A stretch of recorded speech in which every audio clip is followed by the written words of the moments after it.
It's 8:30. Good morning. I'm Ian Crouch with Hunter News. A 45-year-old woman has been taken to the John Hunter Hospital after a bad crash at Vasey this morning. The woman was driving along Gresford Road just before 4:30 when her car ran off the road and ended up on its side in a ditch. She was trapped in the wreckage for an hour before being freed. A second woman in the car escaped injury.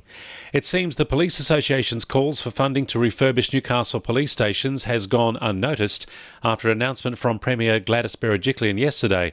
She addressed the conference pledging $3.9 billion to be spent statewide for 14 new stations and improving roadside drug testing. However, Labor say the response to under-resourcing in the Hunter has been underwhelming following representations made by local MPs. Shadow Police Minister Guy Zangari says our region has been placed on the back burner for too long. It seems there's a recurring theme here with this government that they have all the wrong priorities. After 8 years of spending $2.3 billion in stadiums, imagine if some of that money went to new infrastructure for policing and police on the ground in the Hunter. The community would certainly welcome that. And we're calling on the government to certainly look at ensuring that the Hunter gets its fair share of police resources. Cessnock Mayor Bob Pinsent has used his executive power to remove disgraced former Archbishop Philip Wilson from the city's Hall of Fame. It follows his conviction for concealing child sex abuse. The 67-year-old was inducted into the Cessnock Hall of Fame in 2006 for his contributions to the Catholic Church, having been born in the area.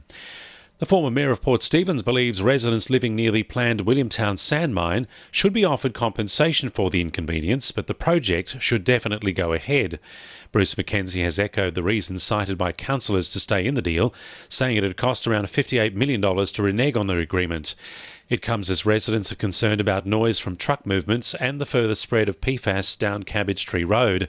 Despite working in the sand industry himself, Bruce McKenzie says he denies any links to the developments. I was accused by certain people of the district that I owned the sand mine, I had shares in it. That's competition to our sand mine. I supported something and was the driving force for those people to get it. The people that's got it now because the council staff recommend some other person, but we were going to get about 25% of the income from the people that the staff recommended than what we're going to get now.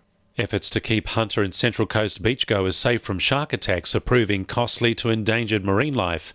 New figures reveal of the 141 marine creatures caught in shark nets last season, around half of them died, including the endangered grey nose shark, dolphins and turtles. Opponents of shark nets say it's further proof other measures need to be used to keep swimmers safe, which don't harm marine life. Aboriginal businesses operating in the disability services sector within the Hunter are being encouraged to apply for a $4.5 million government funding and mentoring program.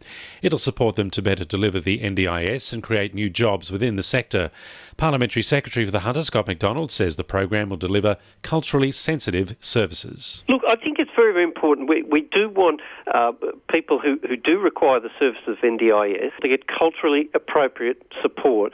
So this is why we're very much targeting Aboriginal groups and services, organisations that are going to be offering support in the NDIS program to gear up, to be on the right footing to participate in NDIS.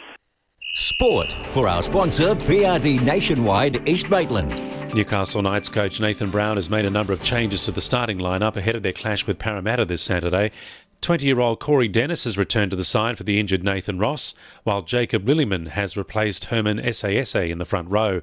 The Eels have also named their side with two noticeable absentees in Corey Norman and Jared Hayne. Meanwhile, Nathan Brown is expected to re-sign with the club as early as this week. It's expected the new deal will include performance-based clauses, including finals finishes and number of wins. Chief Executive Phil Gardner has backed Brown as the right man to lead the club forward. The Newcastle Jets have announced they're heading to Griffith to play a trial match with Adelaide on September 22. The Jets have also been approached by regional cities, including Maitland and Dubbo, to host trial matches in a bid to grow their fan base. The club is also close to finalising a pre-season trip to Madrid, with talks of a tournament being hosted by La Liga club Legans in late July. And in rugby union, New South Wales have selected their squad to take part in the Country Championships, with Maitland captain Chris Logan picked at fullback. Logan will make his debut on June 17 against ACT Provincial. And the winning numbers in Oz Lotto are 13, 21, 44, 1, 8, 12 and 9, and the supplementaries are 38 and 10. 2NURFM News Time, 25 to 9.